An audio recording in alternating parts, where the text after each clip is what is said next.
Bullying is intentional, negative, and aggressive behavior that is repeated over time and exists in a relationship where there is an imbalance of power. Bullying may be physical, verbal, or psychological. Many studies show that 15% to 25% of American students are bullied. Studies have found that many aggressive behaviors, including kicking, striking, pushing, shoving, gossiping, sulking, shunning, showering abuse, and becoming friendly with someone for revenge, were more frequent among 11-year-olds than older or younger children. However, in today's world, it can happen as young as 5 years old or to a senior in high school. Children and youth who are bullied are more likely to be depressed, lonely, anxious, have a low self-esteem, feel unwell, and even think about suicide. Many of you have seen the recent viral video of an Indian American teen, Sean Prathmini, who was bullied during lunchtime at school in Texas. According to the media, school or school district did not take stricter actions against the bully, but rather Sean received a suspension.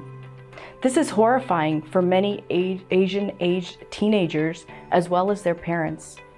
It is logical to have different opinions and strategies discussed in media to deal with bullying, but today let's hear firsthand from our local teenagers on their thoughts on bullying. Today we have with us Navya Gupta, Neil Singh, and Adi Ganavaram.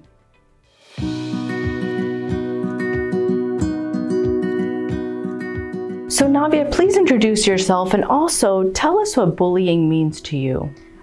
So my name is Navya Gupta. I go to Sidwell Friends School and I'm a rising junior. And bullying, to me, the definition would really be targeted harassment. And while the term bullying has a less severe connotation than the word harassment, the definitions match very well. And I find that if I were to list actions that I would consider bullying, those would all fall under the definition of harassment. And it's targeted because specific people are more affected by bullying than others, because it's very based on taking advantage of vulnerable groups. And a lot of times those vulnerable groups are people of color, like Sean Prathmini, or people with disabilities, or who are queer, or who have mental illnesses, or who are overweight. Those are all groups and examples of vulnerable people who are most affected by bullying. That was a great response. Thank you. Thank you for the opportunity. Navya, what do you usually do if you see bullying? So I've never been in a situation where I saw violent bullying. Looking back, there's probably been situations where someone was being bullied or teased to an extent that was uncomfortable, but it's always hard to see past that fine line of what is okay and not okay, and I never recognized it in the moment. I'd hope that in a situation where I did see bullying, I would try to stop it and try to take it to someone who could help, like an adult, in the situation, and I hope that that would go well. True, thank you. That's a great response to a difficult question. What do you think is the role of the schools? I think schools should be able to address bullying in a situation where there's a fair representation of both sides, and that doesn't always happen. In my school, we have an honor committee that has elected students as well as teachers and administration, and at my school in particular, I would hope that a case of bullying that is reported to the school would go through that committee without too much bias, but I know that that's not always what happens, but that is what I would hope. Wonderful, thank you.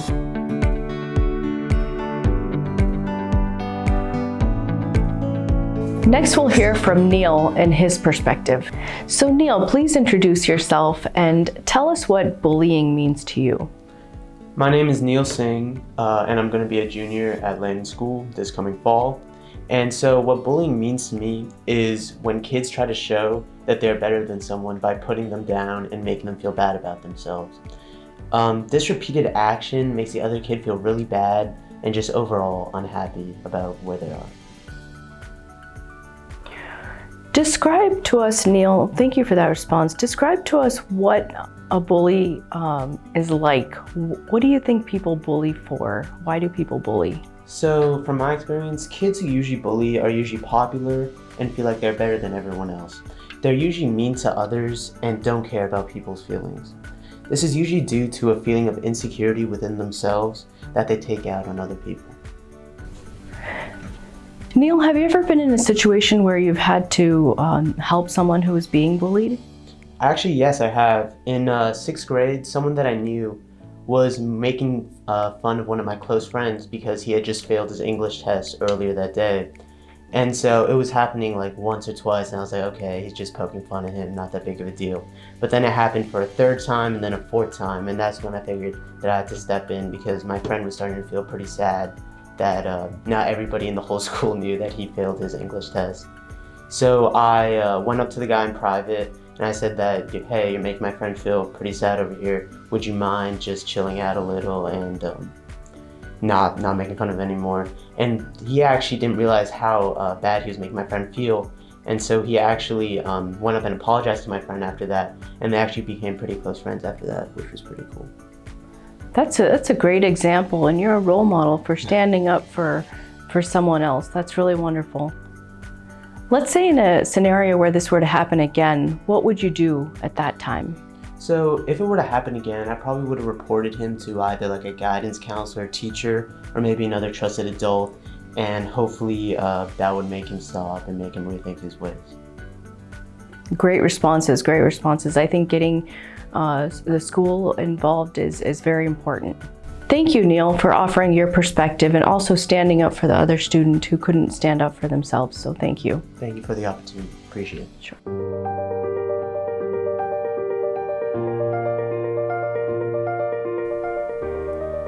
Hi, Adi. Can you introduce yourself and tell me what bullying means to you? So I'm Adi. I'm a rising sophomore at Montgomery High School. Bullying to me means any unprovoked act of aggression, often done repeatedly, that results in someone else being diminished or tormented. This can happen either verbally or physically. An example of this is the previous incident mentioned, where in Texas one student physically choked another student, perhaps to show off his own physical ability. However, I believe the reason why bullies resort to such low-level methods is because they want to appear dominant or powerful over other students in their peer group, often at the cost of the others. Very good point. Very good point. It's the dominance factor. It's all about power. It's very true. Adi, have you ever had a situation where you've been scared to go to school because of bullying? And what have you done to try to change the situation?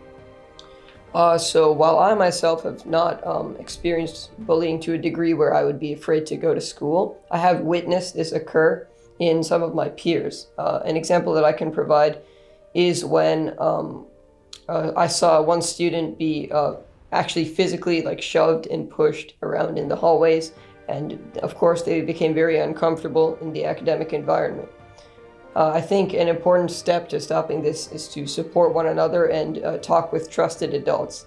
This could be a parent, a counselor, or a teacher where something will occur, because bullies lose the sense of dominance that they seek whenever they're questioned by school authority or parents. So letting others know and letting people of authority know is the key to preventing bullying.